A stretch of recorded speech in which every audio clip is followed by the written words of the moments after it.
Hey, welcome back everyone. I'm Quince. My intention is to teach you guys real magic and to cut through a lot of the fake information about magic and spirituality that you see on TikTok.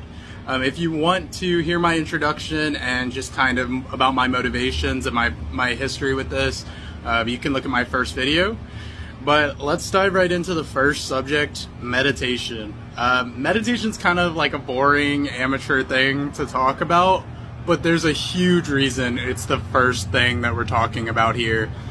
Meditation is like the most fundamental practice. I mean, not even in magic, but just in life.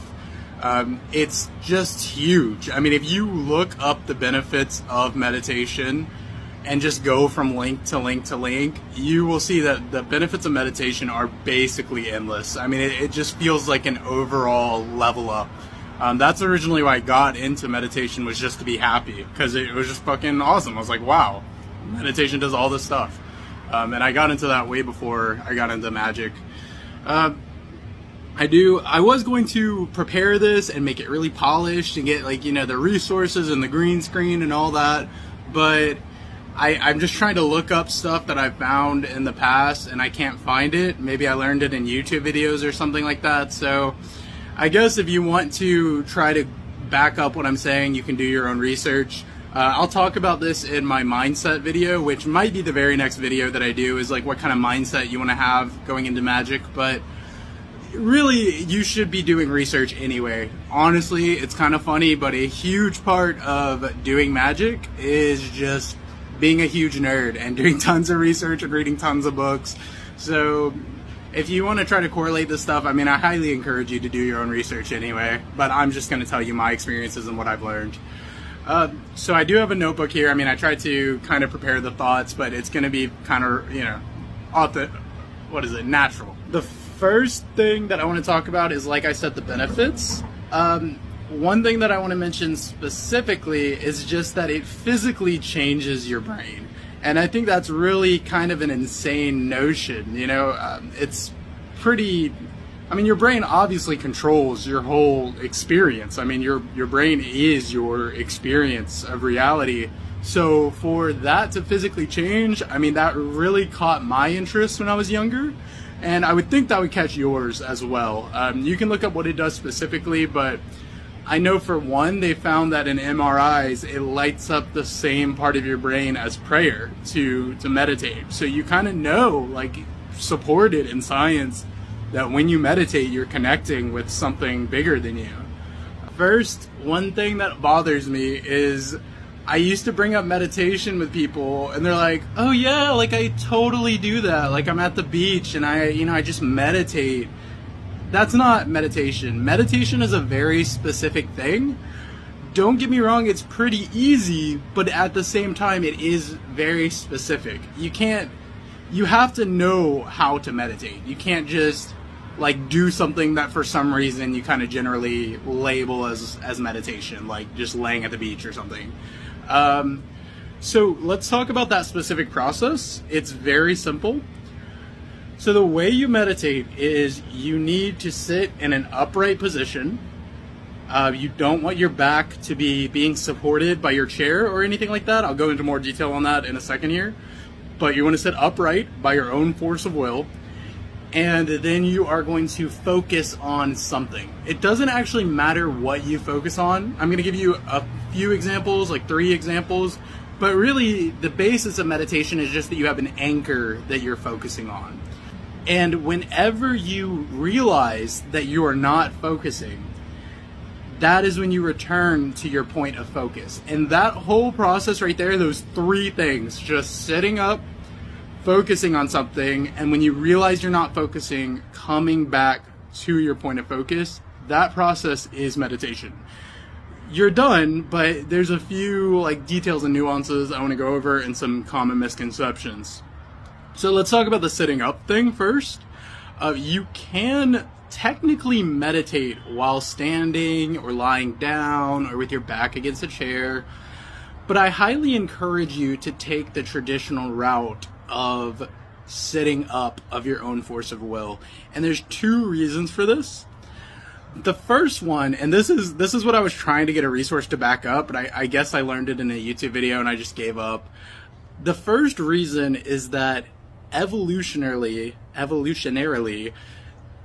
your ancestors would be standing, sitting, or laying down for three totally different reasons. So when your ancestors were standing, they would be hunting or traveling or doing things. So your mind is in that mind state of action. You're trying to accomplish something. When you were sitting, you would be like sitting around a campfire with your ancestors, like listening to stories and traditions, things like that, and learning. And you can see how this is reflected in the modern world even to this day. You're usually sitting at school or something like that, or an office job. You're usually standing, when you're doing something. And then finally, when you're laying down, you would just be resting or going to sleep. So the idea is that you have three distinct modes in your mind when you take these different postures. So you want to take the sitting posture, that way you're in this like in between of resting and doing things. You're in this mindset of learning, and that is just considered the ideal posture for meditation. Also, another reason that you want to sit up by your own force of will, and this is a really big one for a lot of people, especially if you kind of have a hard life, you don't want to fall asleep. So you want to be sitting up by your own force of will, so you're not falling asleep, you're focused. And if you do find that you're still falling asleep even when you're sitting up, that means you need to sleep more than you need to meditate. So if you're sitting up by your own force of will and you just cannot stay up, even though you're not even resting your back on something, just go to sleep. You just need to sleep. I guess from here I'll just go into common mistakes just so I can keep it rolling. One is to be upset by your thoughts. So yes, you're trying to quiet your mind or whatever. That said, you don't want to view your ego or your thoughts as the enemy. There's nothing wrong necessarily with thinking. I mean, that's almost like hating yourself, So if you meditate and every time you have a thought, you get frustrated with the thought, you're getting frustrated with yourself. I mean, you're creating a trend of like, oh my God, I'm so annoying. Like, it's so annoying when I think. And that's not how you want to be, obviously. You want to love yourself in theory. Another one, and if that's a struggle for you, if you can't get rid of that like frustration when you have a thought, a trick that you can use is you think to yourself, thank you for reminding me to focus when you have a thought. Because you can't have one without the other. You have to have thoughts in order to have the absence of thoughts or the focus. So that's a good trick. Just thank you for reminding me to focus, and then you go back to your focus, your anchor. Another one, and this is so huge. This is like, I hear this so much. Oh, this is so huge.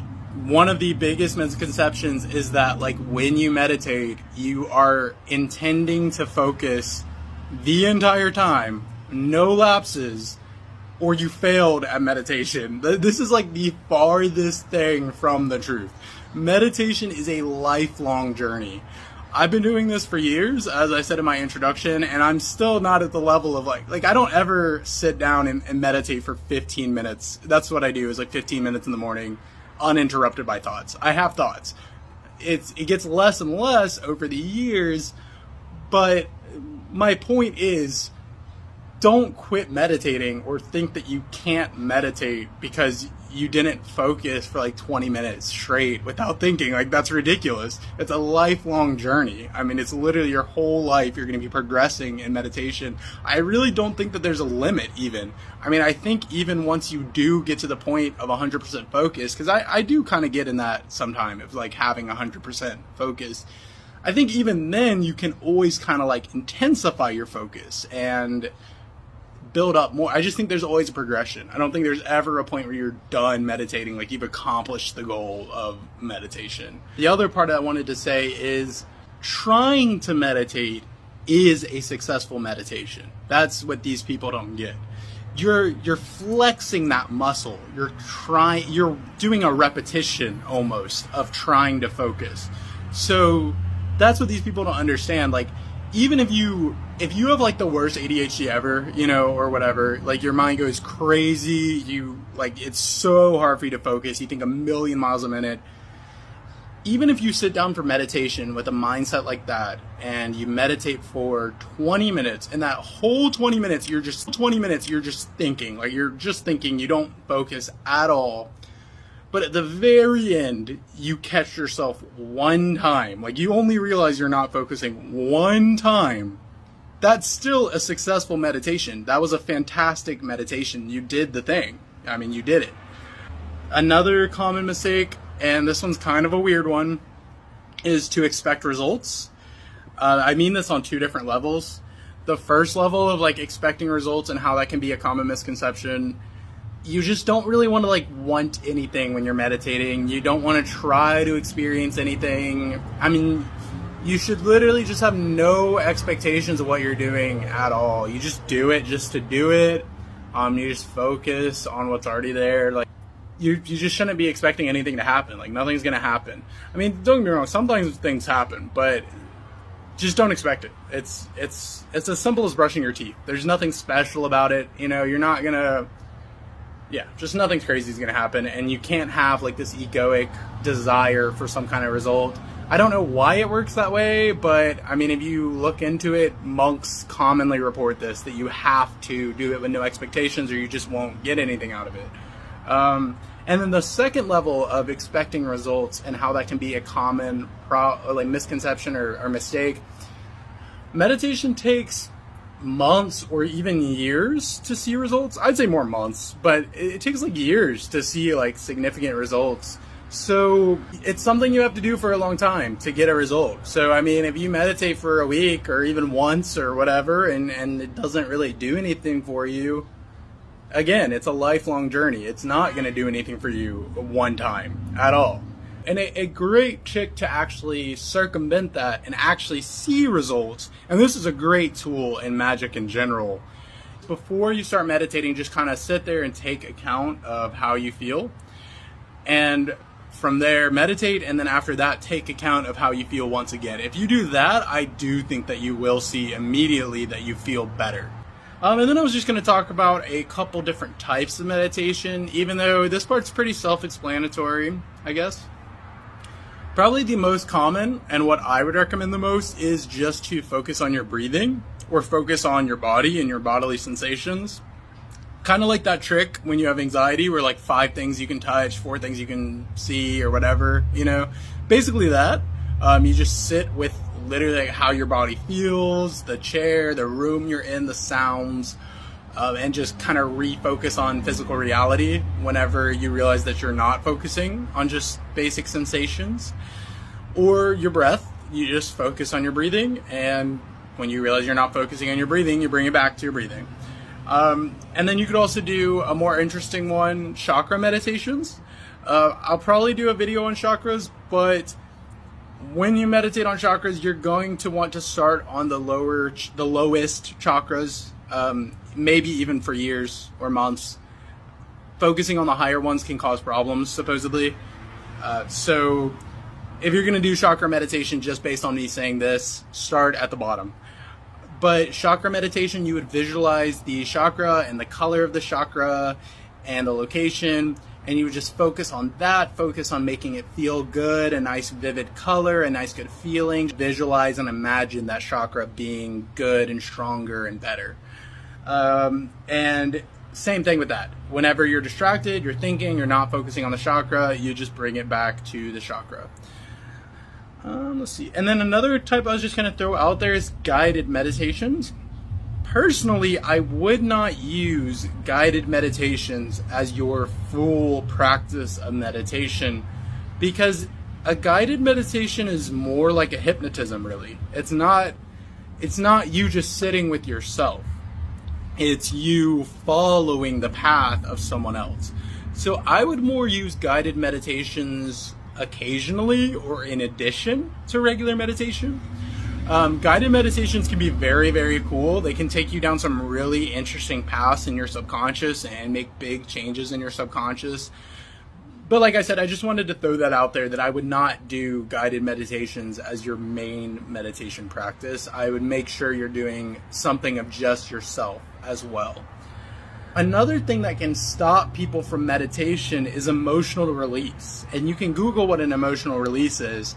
But what it is whenever you have a trauma, and you could even argue past life traumas, I guess, but whenever you have a trauma, even like an infanthood, even being born, like a chiropractor will tell you, that trauma is stored physically in your body.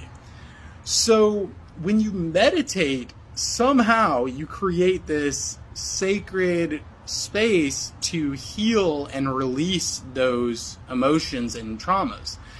The thing is, when you have an emotional release, it feels like you're experiencing the trauma all over again.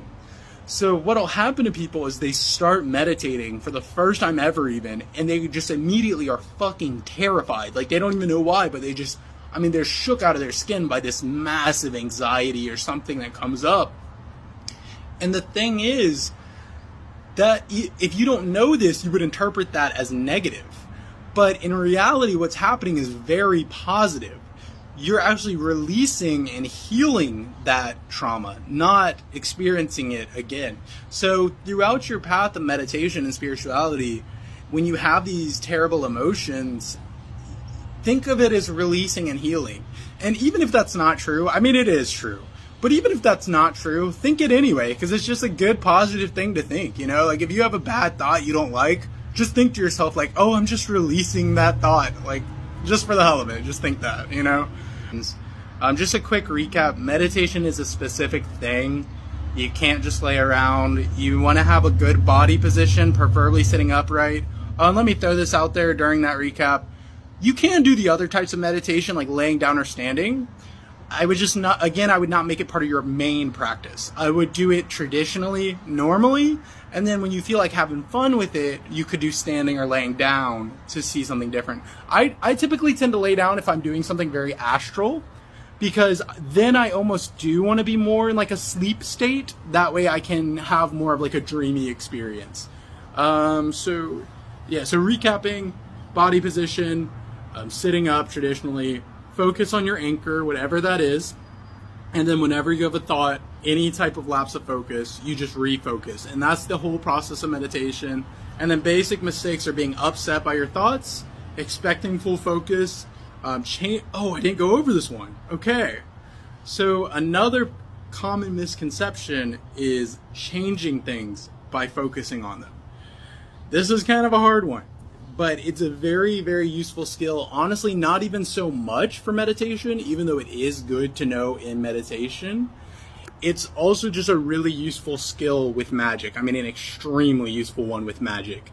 So you don't want to change what it is you're focusing on by applying your focus there. It's very hard to do that. But, you know, when you bring your attention to your breath or your psyche or whatever, reflexively, automatically, you're going to change it. Or like your breathing, like you're going to change your breathing because you're focusing on it. That's one of the best examples. When you breathe consciously, you're going to start breathing differently. You want to try to resist that. And breathe the same way you were breathing before and just focus on it without changing it. The reason that that's really important for magic, we'll talk about that later, is stuff like divination, right?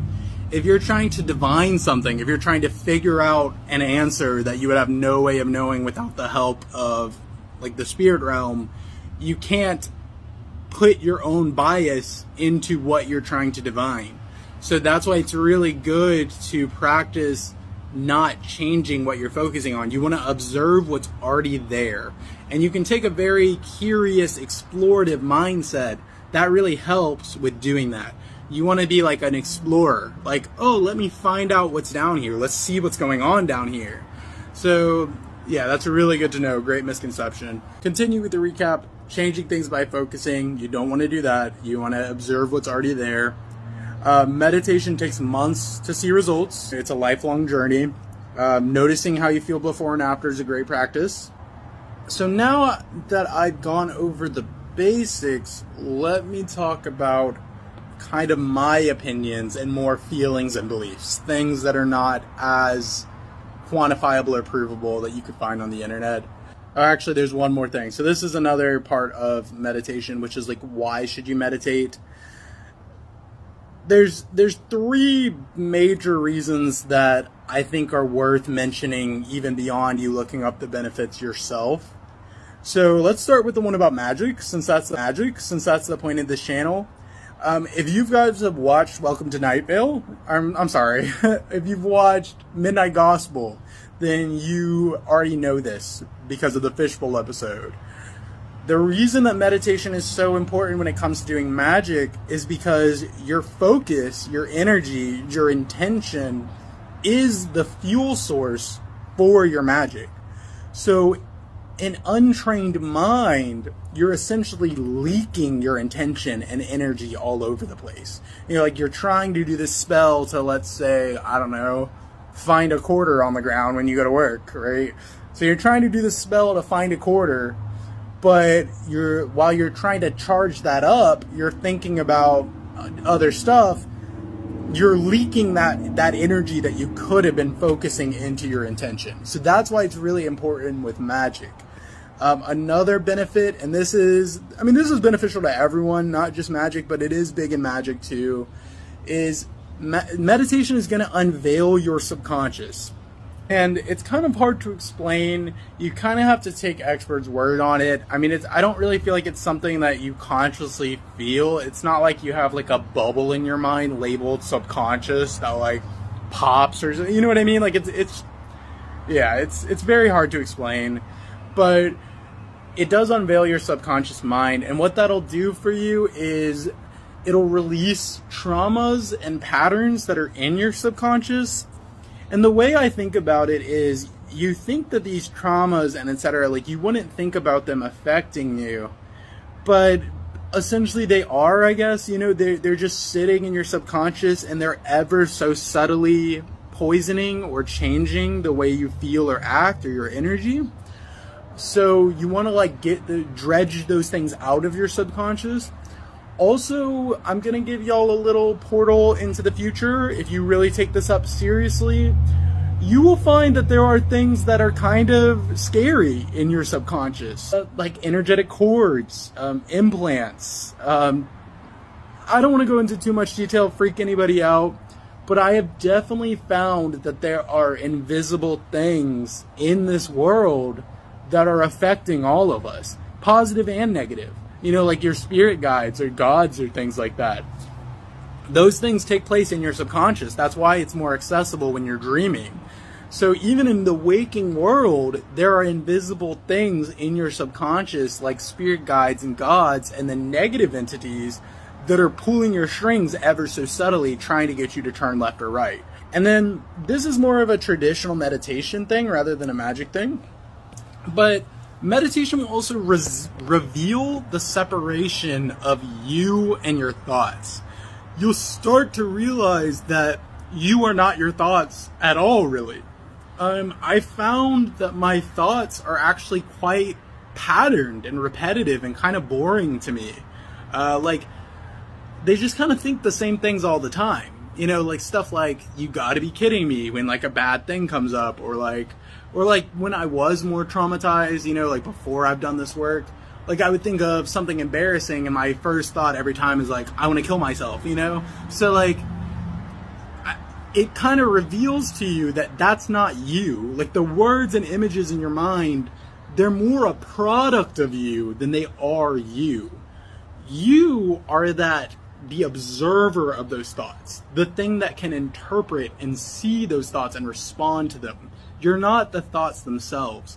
And as you go down like this really long path of meditating, you'll start to see that division more and more. And that's when you start to get to this type of feeling that they call enlightenment, where you don't even feel affected by your thoughts and feelings at all. To me, it's almost like I'm seeing my feelings from like 20 feet away in a glass bunker. I feel like that's the best way to describe it. You know, because like, I try to avoid ever saying this out loud, because whenever you say you're enlightened, people are like, no, you're not, you suck, basically. But that's where that like feeling of enlightenment comes from. Like, Or no, what I'm trying to say is, you'll tell people you're enlightened and they're like, no, you're not. Like, I saw you get mad. And it's like, that doesn't, like, being quote unquote enlightened, that doesn't mean, like, you don't have feelings or you lose your personality and become this, like, bubbly, positive, all the time person. You know what I mean? Like, being enlightened isn't like, oh my god, now I just love everyone so much and I'm so happy all the time. You know, it's much more, in my opinion and experiences, that intense separation of your feelings and thoughts and yourself. Because when I have these feelings like anger or sadness, they don't bother me at all. I'm feeling them, but I mean, sometimes I'll even kind of like them. Like, they don't feel bad. So it's not that the negative feelings go away, it's that you are not affected at your core by these negative feelings. And finally, I'll say, so to me, it's like I'm like 20 feet away from my feelings in a glass bunker almost. So like, I might even be crying or yelling or something, but I feel totally unaffected. I mean, I just feel completely pure in myself and the same. I don't feel negative at all. And I feel like as soon as that stimulus is over, causing me to react that way, I go right back to the way I was. I feel completely fine. I can drop anything instantly. Okay, so those are kind of the reasons to meditate that I think are worth mentioning, rather than you just looking up the benefits for yourself. Now I kind of want to talk more about just my beliefs and things that you typically won't see. So first of all, if you ask me, like, really real talk what I think meditation does, I think meditation really just increases the potency of your soul. I think meditation powers your soul up on the most fundamental level. So I guess that's all there is to say about that, but I just think that's worth mentioning. I mean, that's how it feels to me. I feel like day after day, I'm just increasing my energy, increasing my soul. And day after day, it just grows stronger and bigger and greater. So I think that's worth mentioning as more of a casual thing to say about meditation, more of a belief. I really believe that it overall makes your soul stronger and more formidable, and makes your energy more stronger and more formidable. Also, I think something worth mentioning is I think that there is totally an unspoken last step of meditation. I think this will be a big takeaway from people who are more adept, and I think this is a big takeaway that a lot of people don't offer when they talk about this stuff. I think there's an unspoken last step in meditation where you start to focus all the time. Like, not just when you're practicing meditation. Because the goal of meditation is to practice mindfulness, which is where, when you're not meditating, you just notice how you feel and what's around you. And so I really think that a lot of, like, adepts and things like that, they start to meditate all the time, 24/7, 100% continuity of focus, the best they can. And that's something that I do, and I have had very profound effects from it.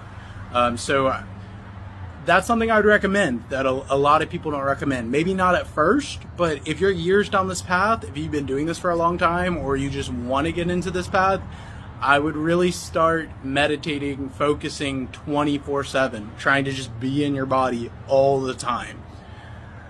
And then the last thing that I wanted to throw out there that's kind of more of an opinion and not something that I can really back is meditation opens up that sixth sense.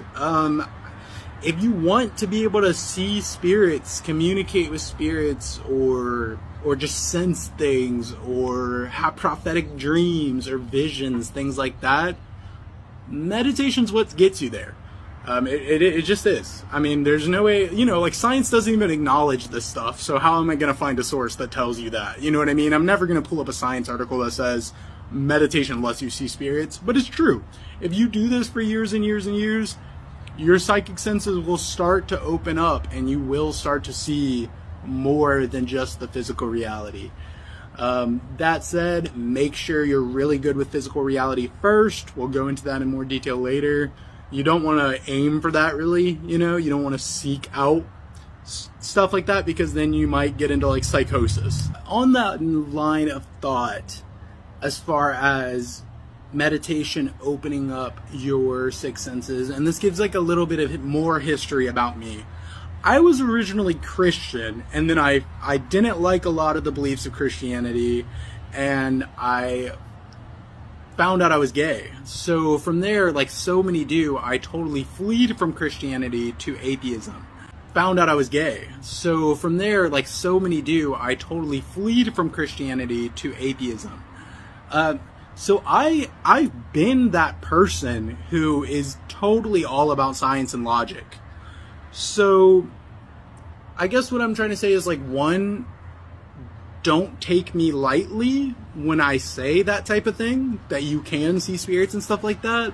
Like, I'm not the type to just say that, you know? Like, I've been in psychosis and I've been an atheist, so I'm very grounded and practical about this stuff. And I am not a natural psychic. Some people are born with like a natural ability to see spirits or that type of thing. And I'm not that person at all. I used to be very like emotionally muted and even cynical a little bit. And it's only through years of meditation and working on this stuff that I've started to open up and have more like emotions and energy and sixth sense experiences. So what I'm trying to say is, like, one, just giving you some background and something to relate to, but also, like, it may take years for you to start having these extremely insane experiences that more traditionally prove magic or extrasensory beings. But that doesn't mean it won't happen. Just be patient and work for it. And then I guess one last thought is, I did see online while I was researching before this video that you should meditate at the same time every day. That way your brain is in the habit of getting into that meditative state of mind at that time of day. Maybe before bed or first thing in the morning, preferably both. I do it first thing in the morning, and then I also try to focus 24/7, like I said. So I don't think that's too crucial. I'm sure it would help your practice, but I just figured it's worth throwing out there to try doing it at the same time every day. I think that makes a lot of sense based on the way our minds work. But if you don't have that luxury of doing it at the same time every day, then I wouldn't worry about it too much. You know, I find that very hard to believe that like your meditation would like suck if you do it at a random time, you know. So as long as you're doing it, be proud of yourself, be happy with yourself, you're doing it, you know. Don't let people tear you down. And I'll talk about that in mindset too, that really, if a belief is negative, try to just throw it out, you know. If anyone gives you a belief that doesn't help you, try to throw it out. I think that's everything though, truly. I think that's everything. So truly be blessed, I guess. It's so awkward saying that out loud, but be blessed. And if you want to learn more realistic, pragmatic witchcraft, once again, feel free to follow me. I think, I haven't really thought about it, but I really do think that my next video is going to be about mindset when it comes to practicing magic. I think it's a very important thing, and I think that I can address a lot of the problems people have just with a video on what kind of mindset you should have. So yeah, please follow if you want more information, and have a blessed day and a blessed existence. I really hope you guys are all happy and healed and just loving your life. And if not, work for it. I believe in you. You can get there.